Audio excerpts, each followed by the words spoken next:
आज हम लोग हिंदी व्याकरण के एक बहुत ही ज़्यादा महत्वपूर्ण टॉपिक के बारे में पढ़ने वाले हैं, जिसका नाम है संज्ञा, जो कि एक बहुत ही ज़्यादा महत्वपूर्ण टॉपिक है क्योंकि इस टॉपिक से प्रत्येक वर्ष आपके परीक्षा में कुछ न कुछ सवाल पूछे जाते हैं। इसलिए आप लोग इस पूरे वीडियो को ध्यान से देखिएगा, कंसंट्रेट होकर के देखिएगा और शुरू से लेकर के अंत तक देखिएगा, ताकि आपके परीक्षा में संज्ञा से संबंधित यदि कोई भी प्रश्न पूछा जाए तो उसका जवाब आपसे न छूटे, आप लोग उसका जवाब आसानी से दे सकें। इसलिए आप लोग इस पूरे वीडियो को ध्यान से देखिएगा। ऐसे तो संज्ञा के बारे में आप लोग बचपन से ही पढ़ते आ रहे हैं कि संज्ञा क्या होता है, संज्ञा के कितने भेद होते हैं। लेकिन अगर आप लोग सोच रहे हैं कि हम तो संज्ञा के बारे में जानते हैं, पढ़ने का कोई ज़रूरत नहीं है, तो फिर आप लोग गलत सोच रहे हैं। क्योंकि आज हम आपको संज्ञा के बारे में बहुत ही विस्तार रूप से बताने वाले हैं, जिससे कि यदि किसी प्रकार का कोई भी प्रश्न आपके परीक्षा में पूछ दिया जाए तो फिर आप लोग उसका जवाब आसानी से दे सकें। इसलिए आप लोग इस वीडियो को पूरे कंसंट्रेट होकर के देखिएगा और शुरू से लेकर के अंत तक जरूर देखिएगा। तो चलिए आज हम लोग संज्ञा के बारे में ही पढ़ेंगे, लेकिन उसके पहले यदि आप लोग चैनल पर नए हैं तो चैनल को जरूर सब्सक्राइब कर लीजिएगा, ताकि आगे के भी हर एक वीडियो का नोटिफिकेशन आपको मिल सके। और साथ ही साथ यदि आपको वीडियो अच्छा लगे तो इसे लाइक और शेयर भी जरूर करिएगा। तो चलिए हम लोग समझते हैं कि संज्ञा क्या होता है। आप लोग बचपन से ही याद करते आ रहे हैं कि संज्ञा का परिभाषा क्या होता है, जिसमें आप लोग याद करते हैं कि किसी वस्तु, व्यक्ति, स्थान के नाम को ही संज्ञा कहते हैं। तो बस उसी चीज को हम आपको बताएंगे। ऐसा नहीं है कि 10वां में पहुंचने के बाद संज्ञा का परिभाषा कुछ बदल जाता है। परिभाषा वहीं रहता है, बस लिखने का तरीका थोड़ा सा बदल जाता है, क्योंकि अब आप लोग बच्चे नहीं हैं कि बच्चे के जैसा लिखेंगे। अब आप लोग 10वीं क्लास में पहुंच चुके हैं, तो आप लोग 10वीं क्लास के जैसा ही लिखेंगे। तो चलिए हम लोग संज्ञा के बारे में पढ़ रहे हैं, इसलिए सबसे पहले जानते हैं कि संज्ञा क्या होता है। और आपके परीक्षा में प्रश्न पूछा जाएगा कि संज्ञा की परिभाषा उदाहरण सहित दीजिए, यानी कि परिभाषा भी दीजिए और उदाहरण भी दीजिए। तो चलिए हम लोग सबसे पहले परिभाषा समझते हैं कि परिभाषा क्या होता है। तो कह रहा है कि किसी व्यक्ति, वस्तु, स्थान तथा भाव आदि के नाम को संज्ञा कहते हैं। कहने का मतलब कि चाहे किसी व्यक्ति का नाम हो, यानी किसी आदमी का नाम हो, या फिर किसी वस्तु का नाम हो। वस्तु कहने का मतलब कि दुनिया का कोई भी वस्तु का नाम आप बोल दीजिए, वह संज्ञा ही होगा। जैसे कॉपी, कलम, खिड़की, दरवाजा, आप कुछ भी बोल दीजिए, अगर वो वस्तु है तो समझिए कि वो संज्ञा है। या फिर किसी स्थान के नाम को, स्थान कहने का मतलब पटना, गया, मुजफ्फरपुर, सिवान, आप दुनिया में किसी भी शहर का नाम बोल दीजिए, किसी भी गांव का नाम बोल दीजिए, चाहे कोई भी स्थान का नाम बोल दीजिए, वह संज्ञा ही होगा। या फिर भाव आदि के नाम को, भाव कहने का मतलब अगर कोई व्यक्ति ईमानदार है तो वह भाव से ईमानदार है, अगर कोई बेईमान है तो वह भाव से बेईमान है। यानी कि ईमानदार हो गया, बेईमान हो गया, गुण हो गया, धर्म हो गया, यह जितने सारे भी चीज होते हैं वह संज्ञा के अंतर्गत ही आते हैं। इसलिए यहाँ पर कहा जा रहा है कि किसी व्यक्ति, वस्तु, स्थान तथा भाव आदि के नाम को ही संज्ञा कहा जाता है। वास्तव में संज्ञा का कोषागत अर्थ है नाम। नाम आप लोग यहाँ पर ध्यान रखिएगा, दुनिया में कोई भी चीज जिसका नाम है वो बस संज्ञा कहलाएगा। आप लोग एक बात ध्यान रखिए, दुनिया में कोई भी चीज जिसका यदि नाम है तो वह संज्ञा कहलाएगा। क्योंकि यहां पर कह रहा है कि संक्षेप में कहें तो किसी नाम को संज्ञा कहते हैं, चाहे वह किसका भी नाम हो, कोई वस्तु का नाम हो, व्यक्ति का नाम हो, स्थान का नाम हो, गुण का नाम हो, धर्म का नाम हो, भाव हो, कुछ भी अगर हो, यदि उसका नाम है तो वह संज्ञा कहलाएगा। इस बात को आप लोग ध्यान रखिएगा। काफी ज्यादा आसान है, हम आपको बिल्कुल सरल भाषा में बताएंगे, बस आप लोग ध्यान से समझिएगा। कह रहा है कि किसी व्यक्ति, वस्तु, स्थान तथा भाव आदि के नाम को संज्ञा कहते हैं। वास्तव में संज्ञा का कोषागत अर्थ है नाम, अर्थात संक्षेप में कहें तो किसी नाम को संज्ञा कहते हैं। यह नाम किसी व्यक्ति का भी हो सकता है, जाति का भी हो सकता है, द्रव्य का भी हो सकता है, स्थान का भी हो सकता है, गुण का भी हो सकता है, या फिर किसी धर्म का भी हो सकता है। यानी दुनिया में अगर किसी का भी कुछ भी नाम है तो वह समझिए कि संज्ञा के अंतर्गत ही आएगा। तो अब हम उम्मीद करते हैं कि आप लोग संज्ञा का मतलब अच्छे तरीके से समझ गए होंगे। यहाँ पर देखिए कुछ संज्ञा का उदाहरण दिया गया है, जिसको आप लोग ध्यान से समझिएगा।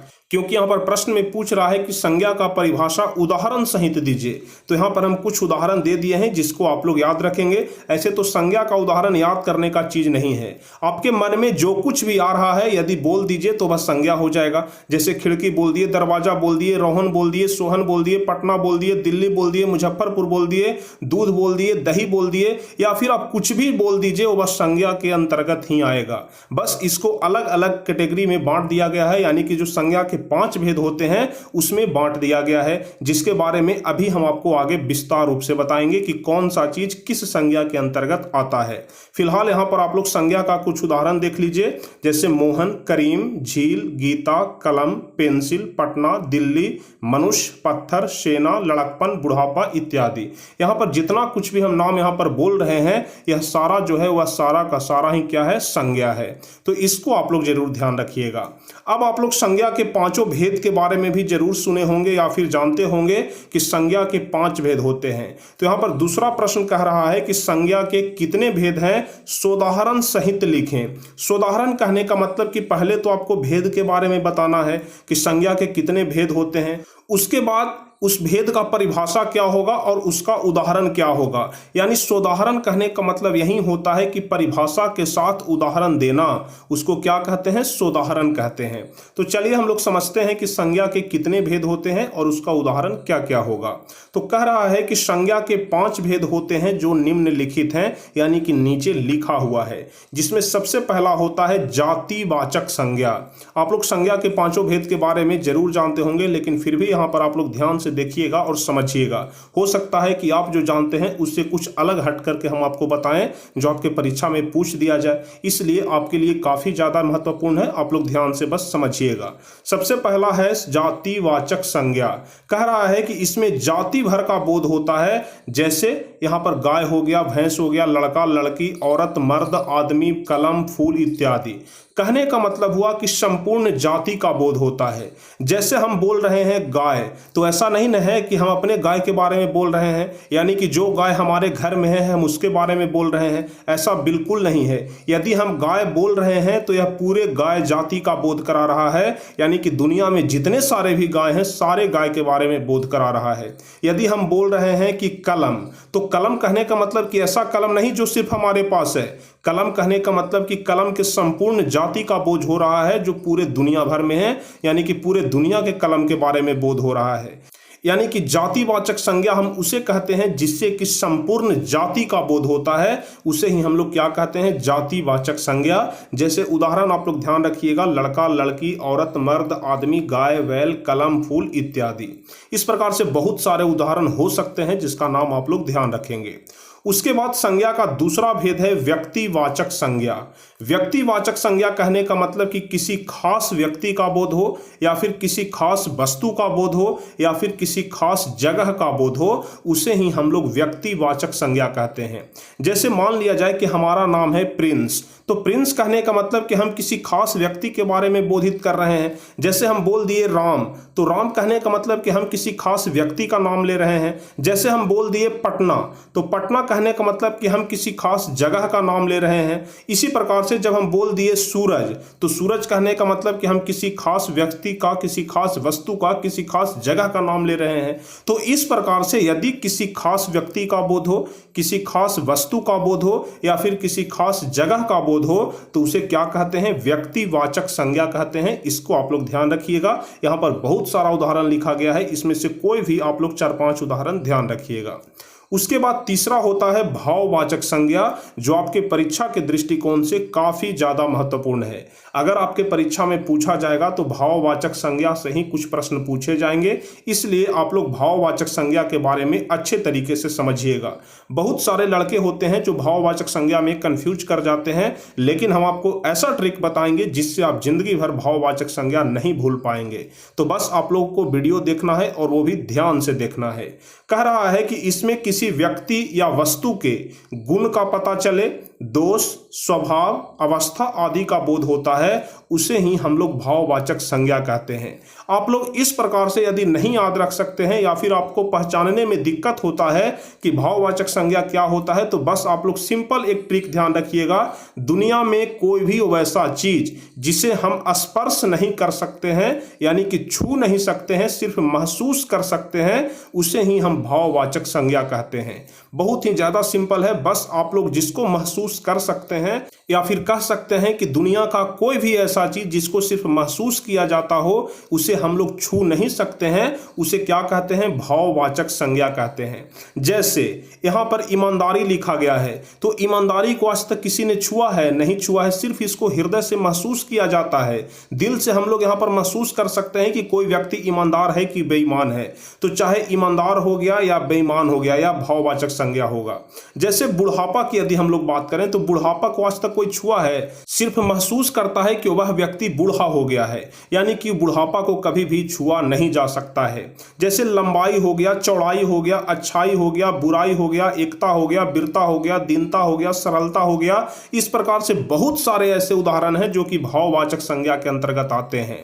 बस आप लोग एक लाइन में याद रखिएगा कि दुनिया का कोई भी ऐसा चीज जिसे हम सिर्फ महसूस कर सकते हैं, न कि छू सकते हैं, उसे हम लोग क्या कहेंगे? भाववाचक संज्ञा कहेंगे। तो उम्मीद करते हैं कि आप लोग भाववाचक संज्ञा कहने का मतलब भी अब अच्छे तरीके से समझ गए होंगे। आगे बहुत सारा प्रश्न हम आपको ऐसा बताएंगे जो कि भाववाचक संज्ञा से संबंधित रहेंगे। बस आप लोग अंतिम तक यह वीडियो को देखते रहिएगा। उसके बाद संज्ञा का चौथा भेद है समूहवाचक संज्ञा। नाम से ही आपको पता चल रहा है कि समूह कहने का मतलब क्या होता है? भीड़ भाड़ वाला इलाका, यानी कहने का मतलब कि जिसमें एक से ज्यादा व्यक्ति या वस्तु का बोध हो रहा हो, उसे ही समूहवाचक संज्ञा कहते हैं। जैसे वर्ग कहने का मतलब कि जो क्लासरूम होता है, जहां पर आप लोग जाकर के पढ़ाई करते हैं, तो वहां पर आप लोग अकेले तो पढ़ाई नहीं करते हैं, बहुत सारा स्टूडेंट रहता है, यानी कि स्टूडेंट का एक समूह रहता है, विद्यार्थियों का एक समूह रहता है, इसलिए जो वर्ग हो जाएगा वह समूहवाचक संज्ञा हो जाएगा। जैसे गुच्छा मान लिए, गुच्छा कहने का मतलब कि किसी चीज का भी गुच्छा हो सकता है, जैसे चाबी का गुच्छा, आम का गुच्छा, इस प्रकार से बहुत सारे गुच्छा होते हैं जिसमें बहुत सारा होता है। जैसे हम लोग बोल रहे हैं चाबी का गुच्छा, तो चाबी का गुच्छा जब बोल रहे हैं तो उसमें एक चाबी तो नहीं होगा, और एक चाबी से कभी भी गुच्छा नहीं बन सकता है, इसलिए गुच्छा भी क्या हो जाएगा? समूहवाचक। सभा की यदि हम लोग बात करें, तो सभा कभी भी एक व्यक्ति से नहीं होता है, सभा में बहुत सारे व्यक्ति होते हैं, इसलिए सभा भी समूहवाचक संज्ञा हो जाएगा। यदि झुंड की बात करें तो झुंड में भी बहुत सारे लोग होते हैं, तो झुंड भी समूहवाचक संज्ञा हो जाएगा। यदि हम लोग परिवार की बात करें, तो परिवार में एक व्यक्ति सिर्फ नहीं होता है, परिवार में बहुत सारे सदस्य होते हैं, और जब बहुत सारे सदस्य हो गए यानी कि वह समूह में हो गए, इसलिए परिवार को भी समूहवाचक संज्ञा के अंतर्गत ही रखा जाएगा। इसलिए आप लोग बस एक लाइन में ध्यान रखिएगा कि इससे एक ही तरह के व्यक्तियों या वस्तुओं के समूह का बोध होता है, यानी कि एक ही तरह के व्यक्ति रहे या फिर वस्तु रहे, लेकिन उनका समूह यदि है तो उसको हम लोग समूहवाचक संज्ञा कहेंगे।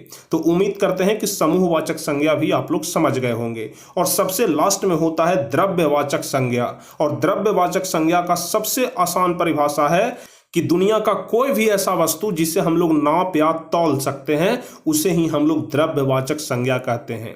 आप लोग बस एक लाइन में ध्यान रखिएगा कि दुनिया का कोई भी ऐसा वस्तु जिसे हम लोग नाप या तौल सकते हैं, उसे क्या कहेंगे? द्रव्यवाचक संज्ञा कहेंगे। जैसे सोना को तौल करके दिया जाता है, चांदी को तौल करके दिया जाता है, पानी हो गया तो पानी को नाप करके दिया जाता है, घी हो गया, तेल हो गया, कपड़ा हो गया, लकड़ी हो गया, कोयला हो गया। यानी कि हम आपको पहले ही बता दिए कि दुनिया का कोई भी ऐसा चीज जिसे हम लोग नाप या तौल सकते हैं, वह क्या कहलाएगा? द्रव्यवाचक संज्ञा कहलाएगा। तो यहाँ पर संज्ञा के बारे में तो आप लोग समझ ही गए, साथ ही साथ संज्ञा के पांचों भेद के बारे में भी आप लोग समझ गए, और पांचों भेद का क्या उदाहरण हो सकता है इसके बारे में भी आप लोग समझ गए। अब आगे हम आपको कुछ वैसे प्रश्न बताते हैं जो आपके परीक्षा में पूछे जाते हैं। जैसे आपके परीक्षा में पूछ दिया जाएगा कि व्यक्तिवाचक संज्ञा की परिभाषा देते हुए कुछ उदाहरण दीजिए। तो व्यक्तिवाचक संज्ञा के बारे में अभी हम आपको बताए कि जिससे किसी खास व्यक्ति या फिर किसी खास स्थान का बोध होता हो, उसे ही हम लोग व्यक्तिवाचक संज्ञा कहते हैं। जैसे यहाँ पर पूरे एग्जाम्पल के साथ हम आपको बताएंगे, पूरे विस्तार रूप से बताएंगे कि व्यक्तिवाचक संज्ञा में कौन कौन से नाम आ सकते हैं। जैसे आप लोग यहाँ पर ध्यान से देखिएगा, कह रहा है कि इसमें बहुत सारे एग्जाम्पल आ सकते हैं, जैसे गंगा हो गया, तुलसीदास हो गया, पटना हो गया, राम हो गया, हिमालय आदि। लेकिन इसके अलावा भी हम आपको कैटेगरी वाइज करके बताएंगे कि व्यक्तिवाचक संज्ञा में कौन कौन सा नाम आ सकता है। जैसे व्यक्तियों के अपने नाम, सबसे पहला आप लोग ध्यान रखिएगा, व्यक्तियों के जो अपने नाम होते हैं वह व्यक्तिवाचक संज्ञा के अंतर्गत आते हैं। जैसे तुलसीदास, तुलसीदास कहने का मतलब किसी खास व्यक्ति के बारे में बोध हो रहा है। महेश बोल रहे हैं तो किसी खास व्यक्ति का बोध हो रहा है। राम बोल रहे हैं तो किसी खास व्यक्ति का बोध हो रहा है। इसलिए किसी खास व्यक्ति का जो अपना नाम होता है वह व्यक्तिवाचक संज्ञा के अंतर्गत आता है। उसके बाद दूसरा नंबर पर आता है नदियों के नाम। आप दुनिया के कोई भी नदी का नाम ले लीजिए, वह व्यक्तिवाचक संज्ञा के अंतर्गत ही आएगा। जैसे गंगा हो गया, यमुना हो गया, गंडक हो गया, सरस्वती हो गया, कावेरी हो गया। दुनिया का कोई भी नदी का नाम आप लोग बोल दीजिए, वह व्यक्तिवाचक संज्ञा के ही सदस्य में आएगा।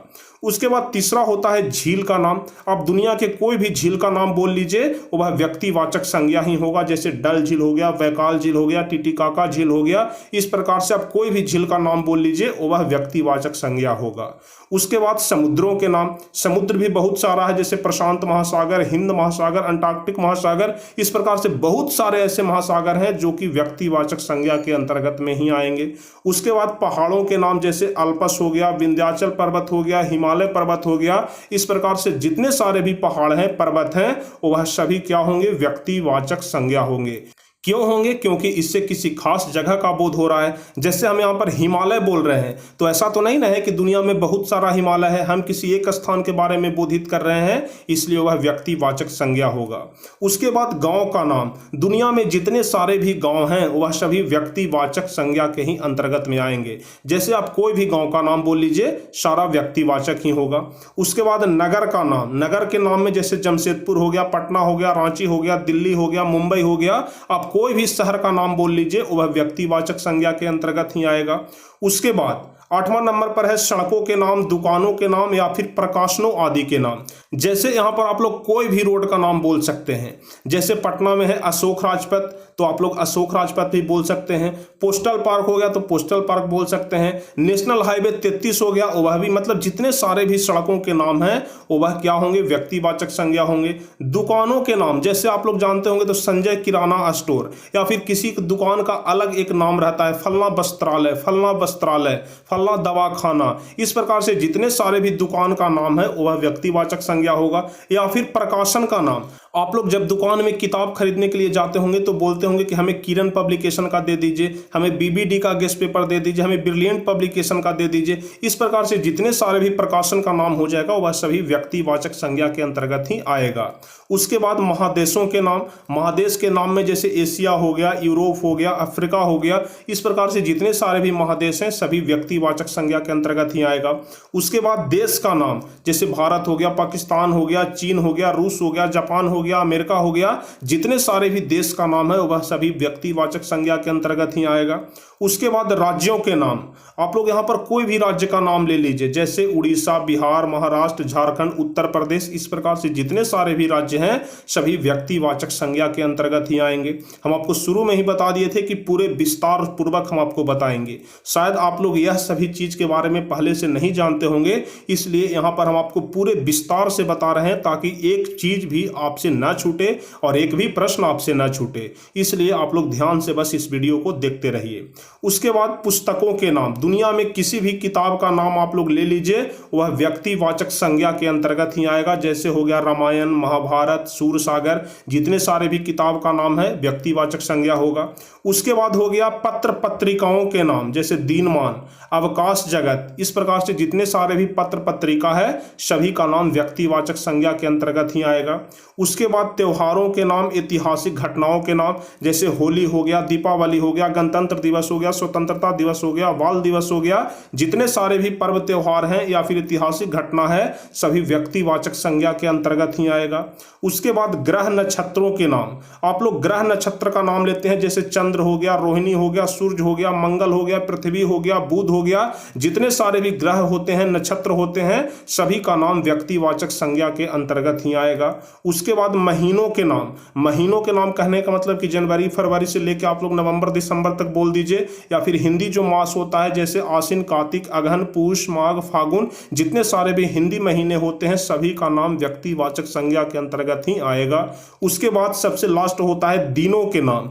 दिनों के नाम जैसे सोमवार, मंगलवार, बुधवार, गुरुवार, शुक्रवार, शनिवार, रविवार, इस प्रकार से जितने सारे भी दिन का नाम होता है वह भी सभी के सभी व्यक्तिवाचक संज्ञा के अंतर्गत ही आते हैं। तो यहाँ पर कुल मिलाकर के हम आपको 17 पॉइंट ऐसे बताए हैं, यानी कि हम कह सकते हैं कि 17 कैटेगरी ऐसे बताए हैं जिसका जो नाम होगा वह व्यक्तिवाचक संज्ञा के अंतर्गत ही आएगा। तो अब हम उम्मीद करते हैं कि व्यक्तिवाचक संज्ञा से संबंधित कोई वाला प्रश्न भी आपसे नहीं छूटेगा। आप लोग एक एक चीज का नाम अच्छे तरीके से याद कर लेंगे। अगर एक बार में आपको नहीं याद हुआ हो तो आप लोग इसे कॉपी पर लिख लेंगे, या फिर आप लोग बार बार वीडियो को देखेंगे ताकि आपको याद हो जाए। चलिए, उसके बाद आपके परीक्षा में प्रश्न पूछा जा सकता है कि जातिवाचक संज्ञा की परिभाषा देते हुए उदाहरण दीजिए। इस प्रकार से भी प्रश्न हिंदी व्याकरण में पूछे जाते हैं। तो जातिवाचक संज्ञा के बारे में तो अभी हम आपको बता दिए कि किसी वस्तु या प्राणी की संपूर्ण जाति का बोध होता हो। जैसे गाय के बारे में हम आपको बताए थे कि गाय कहने का मतलब सिर्फ एक गाय का बोध नहीं हो रहा है, बल्कि दुनिया में जितने सारे भी गाय हैं सभी गाय का बोध हो रहा है। नदी कहने का मतलब कि सिर्फ एक नदी का बोध नहीं हो रहा है, बल्कि दुनिया में जितने सारे भी नदी हैं सभी का बोध हो रहा है। पहाड़ कहने का मतलब कि पूरे पहाड़ का बोध हो रहा है, जितने सारे भी पहाड़ दुनिया में है सभी का बोध हो रहा है। मनुष्य कहने का मतलब कि पूरे मानव जाति का बोध हो रहा है। इस प्रकार से किसी वस्तु या प्राणी की संपूर्ण जाति का यदि बोध हो रहा हो तो उसे हम लोग क्या कहेंगे? जातिवाचक संज्ञा कहेंगे। देखिए, यहां पर नीचे लिखा भी गया है कि गाय किसी एक गाय को नहीं कहते, अपितु यह शब्द संपूर्ण गौ जाति के लिए प्रयुक्त होता है। उसी प्रकार से यदि हम लोग मनुष्य बोल रहे हैं तो यह शब्द किसी एक व्यक्ति के नाम को सूचित नहीं करता है, बल्कि पूरे मानव जाति को बोधित करता है। जैसे हम बोल रहे हैं मनुष्य, तो मनुष्य कहेंगे तो किसी एक व्यक्ति का तो बोध नहीं होगा, क्योंकि किसी का नाम मनुष्य तो नहीं रहता है, बल्कि मनुष्य कहने का मतलब कि पूरे मानव जाति का बोध होगा। तो वह किस में आएगा? जातिवाचक संज्ञा में आएगा। अब जातिवाचक संज्ञा में कौन कौन से नाम समाविष्ट होते हैं उसको आप लोग ध्यान रखिएगा। जैसे पशुओं के नाम, पक्षियों के नाम और कीट पतंग का जो नाम होता है वह सभी के सभी जातिवाचक संज्ञा में ही आएगा। जैसे हम लोग खटमल बोल दिए, गाय बोल दिए, घोड़ा बोल दिए, चील बोल दिए, मैना बोल दिए, इस प्रकार से जितने सारे भी पशु हैं, जितने सारे भी पक्षी हैं, या फिर जितने सारे भी कीट पतंग हैं, सभी का नाम किस में आएगा? जातिवाचक संज्ञा में आएगा। उसके बाद फलों के नाम, सब्जियों के नाम और फूलों के नाम जातिवाचक संज्ञा में ही आएंगे। जैसे आम हम लोग बोल रहे हैं तो आम से किसी एक आम का बोध तो नहीं हो रहा है, संपूर्ण आम जाति का बोध हो रहा है। केला बोल दिए तो संपूर्ण केला का बोध हो रहा है। परवल हो गया, पालक हो गया, जूही हो गया, इस प्रकार से जितने सारे भी फूलों, फलों और सब्जियों का नाम है वह सभी के सभी जातिवाचक संज्ञा के अंतर्गत ही आएगा। उसके बाद देख लीजिए, पहनने वाला यदि कोई चीज है, उड़ने वाला यदि कोई चीज है, बिछाने वाला यदि कोई सामान है तो वह जातिवाचक संज्ञा के अंतर्गत आएगा। जैसे कुर्ता हो गया, जूता हो गया, पैजामा हो गया, तकिया हो गया, तोशक हो गया, धोती हो गया, साड़ी हो गया, जींस हो गया, शर्ट हो गया, या फिर पहनने वाला, उड़ने वाला और बिछाने वाला कोई भी चीज का नाम हम लोग ले रहे हैं तो वह जातिवाचक संज्ञा के अंतर्गत ही आएगा। उसके बाद हो गया अन्न का नाम, मसाला का नाम, मिठाई का नाम जातिवाचक संज्ञा के अंतर्गत आएगा। जैसे गेहूं हो गया, चावल हो गया, जलेबी हो गया, तेजपत्ता हो गया, रसगुल्ला हो गया, यानी कि मिठाई का नाम बोल ले, मसाला का नाम बोल ले, अनाज का नाम बोल ले, वह जातिवाचक संज्ञा के अंतर्गत ही आएगा। तो उम्मीद करते हैं कि आप लोग जातिवाचक संज्ञा के बारे में भी अच्छे तरीके से समझ गए होंगे। अब आपके परीक्षा में जो सबसे ज्यादा बार पूछा जाता है वह है भाववाचक संज्ञा। और भाववाचक संज्ञा के बारे में अभी हम आपको बताए कि दुनिया का कोई भी ऐसा चीज जिसे हम लोग सिर्फ महसूस कर सकते हैं और छू नहीं सकते हैं उसे हम लोग भाववाचक संज्ञा कहते हैं। देखिए, यहाँ पर भाववाचक संज्ञा का परिभाषा लिखा गया है कि भाववाचक संज्ञा व्यक्ति या पदार्थों के धर्म या गुण का बोध होता है। यानी कि किसी भी व्यक्ति या पदार्थ का क्या धर्म है या फिर क्या गुण है, यदि इसका बोध हो रहा है तो उसे हम लोग भाववाचक संज्ञा कहेंगे। लेकिन क्या धर्म है और क्या गुण है, इससे तो ज्यादा सिंपल है कि सिर्फ वैसा चीज जिसे हम लोग महसूस कर सकते हैं, छू नहीं सकते हैं, उसे भाववाचक संज्ञा कहते हैं। देखिए, कह रहा है कि भाववाचक संज्ञा में निम्नलिखित समाविष्ट होते हैं। जैसे गुण हो गया, धर्म हो गया, भाव हो गया, अवस्था हो गया, माप हो गया, गति हो गया, स्वाद हो गया। इस प्रकार से जितने सारे भी गुण या धर्म होते हैं वह सभी के सभी भाववाचक संज्ञा के अंतर्गत ही आते हैं। जैसे इसका बहुत सारा एग्जाम्पल है, ऊंचाई हो गया, जवानी हो गया, मित्रता हो गया, शीघ्रता हो गया, कसैलापन हो गया, जितने सारे भी स्वाद का नाम हो गया, गति का नाम हो गया, क्रिया का नाम हो गया, माप का नाम हो गया, अवस्था का नाम, भाव का नाम, गुण का नाम, सभी के सभी भाववाचक संज्ञा के अंतर्गत ही आएगा। इसको आप लोग ध्यान रखिएगा। अब आपके परीक्षा में कुछ प्रश्न पूछे जाते हैं यहां से, 8वां नंबर प्रश्न, इसको आप लोग ध्यान रखिएगा। कह रहा है कि भाववाचक संज्ञाओं की रचना किस प्रकार होती है। आपके परीक्षा में दे देगा संज्ञा और कह देगा कि संज्ञा से भाववाचक संज्ञा बनाइए। कुछ विशेषण का नाम दे देगा और बोल देगा कि विशेषण से भाववाचक संज्ञा बनाइए। सर्वनाम का नाम दे देगा और कहेगा कि सर्वनाम से भाववाचक संज्ञा बनाइए। तो इसके बारे में अभी हम आपको बता रहे हैं, आप लोग ध्यान से समझिएगा। कह रहा है कि भाववाचक संज्ञाएं प्रायः 5 प्रकार के शब्दों से बनाई जाती है। यानी कि जो भाववाचक संज्ञा होता है वह 5 प्रकार के शब्दों से बनाई जाती है। सबसे पहला संज्ञा से, यानी कि संज्ञा से भाववाचक संज्ञा बनाना है। दूसरा विशेषण से, यानी कि विशेषण से भाववाचक संज्ञा बनाने के बारे में पूछ देगा। उसके बाद तीसरा होता है सर्वनाम से, सर्वनाम से भाववाचक संज्ञा कैसे बनता है, यहां से भी प्रश्न पूछेगा। उसके बाद होता है कि क्रिया से, क्रिया से भाववाचक संज्ञा कैसे बनेगा, यहां से भी प्रश्न पूछेगा। और अव्यय से, यानी कि जो अव्यय शब्द होते हैं उससे भाववाचक संज्ञा कैसे बनेगा, आप लोग यहां पर ध्यान रखिएगा और अच्छे तरीके से समझिएगा। चलिए सबसे पहले हम आपको बताते हैं कि संज्ञा से भाववाचक संज्ञा कैसे बनाया जाता है। इसको आप लोग ध्यान से समझिएगा। जैसे हम लड़का बोल रहे हैं तो लड़का का भाववाचक संज्ञा हो जाएगा लड़कपन। इस प्रकार से जितने सारे भी एग्जाम्पल आपको यहाँ पर दिखाई पड़ रहे हैं, इसका आप लोग स्क्रीनशॉट ले लीजिए या फिर कहीं पे लिख लीजिए। आपको याद करना है और चूंकि आपकी परीक्षा के लिए काफी ज्यादा महत्वपूर्ण है, इसलिए आपको हर हाल में इसे याद रखना है। जैसे चोर का भाववाचक संज्ञा चोरी हो जाएगा, नारी का नारित्व हो जाएगा, भ्राता का भ्रातृत्व हो जाएगा, पशु का पशुता हो जाएगा। उसके बाद कवि का कवित्व हो जाएगा, अमर का अमरता हो जाएगा, संस्कार का संस्कृति हो जाएगा, ठग का ठग्गी हो जाएगा, सज्जन का सज्जनता हो जाएगा, शत्रु का शत्रुता हो जाएगा, साधु का साधुता हो जाएगा। इस प्रकार से जितने सारे भी एग्जाम्पल आपको यहाँ पर दिखाई पड़ रहे हैं, इसका आप लोग एक बार स्क्रीनशॉट ले लीजिए, आपके लिए काफी ज्यादा महत्वपूर्ण है। अब यहाँ पर हम आपको बताएं कि संज्ञा से भाववाचक संज्ञा कैसे बनता है। चलिए इसके बाद आगे हम आपको बताते हैं कि विशेषण से भाववाचक संज्ञा कैसे बनाया जाता है। तो विशेषण, यहां पर आप लोग ध्यान रखिएगा कि कुमार बोल रहे हैं या विशेषण हो गया, ललित बोल रहे हैं या विशेषण हो गया, लघु बोल रहे हैं या विशेषण हो गया। विशेषण के बारे में हम आपको अलग से एक क्लास लेंगे जिसमें हम आपको विशेषण के बारे में बताएंगे।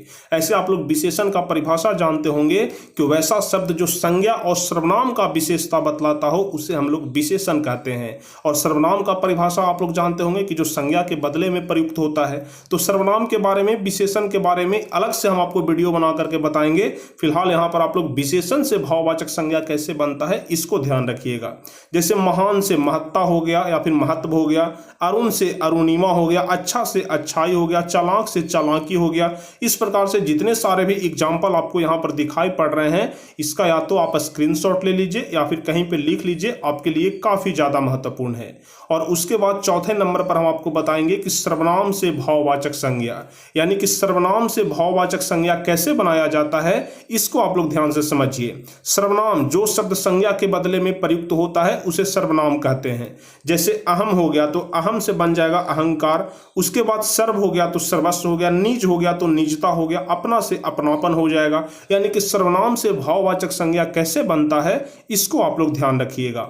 और उसके बाद सबसे लास्ट होता है कि अव्यय शब्दों से भाववाचक संज्ञा कैसे बनता है, इसको आप लोग ध्यान रखिएगा। जैसे समीप से समीपता हो गया, शीघ्र से शीघ्रता हो गया, आगे पीछे से आगा पीछा हो जाएगा, धिक से धिक्कार हो जाएगा। इस प्रकार से यहाँ पर जो समीप देख रहे हैं, शीघ्र देख रहे हैं, आगे पीछे धिक देख रहे हैं, यह सभी अव्यय शब्द है। और इससे भाववाचक संज्ञा कैसे बनेगा यहाँ पर आप लोग देख रहे हैं। इसका या तो आप स्क्रीनशॉट ले लीजिए या फिर आप कहीं पे लिख लीजिए। आपको याद करना है और हर हाल में याद करना है क्योंकि आपके लिए काफी ज्यादा महत्वपूर्ण है। तो आपके परीक्षा में संज्ञा से संबंधित जहां से भी प्रश्न पूछे जाते हैं सभी के बारे में हम आपको बता दिए। यदि आपके परीक्षा में संज्ञा से कोई भी प्रश्न पूछा जाएगा तो इतने में से ही पूछा जाएगा, इससे बाहर का एक प्रश्न भी नहीं पूछा जाएगा। तो यदि आप लोग इतना अच्छे तरीके से समझ गए हैं तो समझिए कि आपका संज्ञा कंप्लीट हो गया और वो भी बहुत ही अच्छे तरीके से कंप्लीट हो गया। तो उम्मीद करते हैं कि आज का यह वीडियो आपको काफी ज्यादा अच्छा लगा होगा। एक एक बात को आप लोग समझ पाए होंगे, किसी प्रकार का कोई दिक्कत नहीं होगा। और यदि अभी भी किसी प्रकार का कोई दिक्कत है तो आप लोग नीचे कमेंट में हमें जरूर बताएंगे कि हाँ सर हमें ये दिक्कत है, हम उसका रिप्लाई भी जरूर करेंगे। और यदि आपको वीडियो अच्छा लगा है तो नीचे कमेंट में आप हमें जरूर लिखिएगा कि कितना मस्त आपको यह वाला क्लास लगा। और यदि आपको क्लास बहुत ही ज्यादा मस्त लगा हो तो आप लोग वीडियो को लाइक जरूर कर दीजिएगा, अपने दोस्तों के बीच भी शेयर कर दीजिएगा। और जो भी स्टूडेंट इस चैनल पर नए हैं, अभी तक चैनल को सब्सक्राइब नहीं किए हैं, तो चैनल को जरूर सब्सक्राइब कर लीजिएगा ताकि आगे के भी हर एक वीडियो का नोटिफिकेशन आपको मिल सके। तो चलिए फिर मिलते हैं अगले क्लास में। और अगले क्लास में हम लोग इस पूरे संज्ञा का जितना सारा भी हम आपको पढ़ाए हैं इसका ऑब्जेक्टिव क्वेश्चन देखेंगे, क्योंकि ऑब्जेक्टिव में भी संज्ञा से बहुत सारे प्रश्न पूछे जाते हैं। तो अगले क्लास में हम लोग इसका ऑब्जेक्टिव देखेंगे। तब तक के लिए जय हिंद, धन्यवाद।